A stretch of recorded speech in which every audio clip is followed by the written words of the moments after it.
Buyers and sellers continue to sit on the sidelines as the Fraser Valley market slowed heading into the holiday season. Braden here from RE/MAX Little Oak Realty, and welcome to my November 2022 housing market update. The story of the market this month was new listings falling by over 20% month over month and sales falling almost 10%.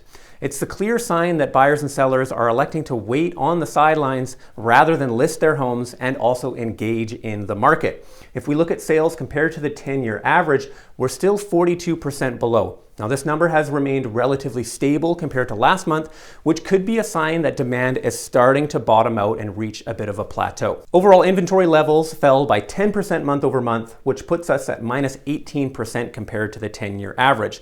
Now, in one of my past predictions, I thought that it was possible we might see inventory levels start to improve compared to the 10-year average as we headed through the holiday season. However, that doesn't appear to be the case. Sellers seem to be content to sit on the sidelines to wait for market conditions to improve. According to my board's press release, this was the third month running of declining sales in the Fraser Valley and also the 8th month running of declining prices. The big story in the news right now is this deep Canadian yield curve inversion. If you haven't heard of this, you should probably do a quick Google search and do a little bit of research here. Basically, this is a sign of an upcoming economic recession in Canada.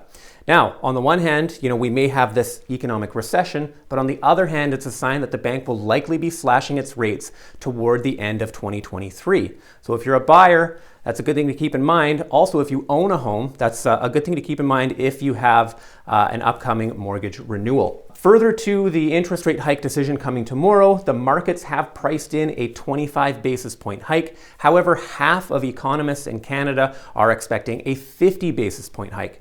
In fact, the Bank of Montreal expects one additional rate hike coming up in January, whereas the rest of them feel like this is going to be the last hike.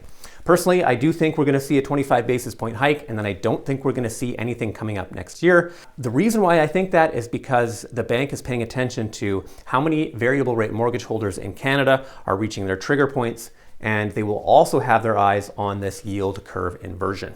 Anyways, thank you so much for watching. If you have any questions about any of this information that I've presented here, please don't hesitate to reach out.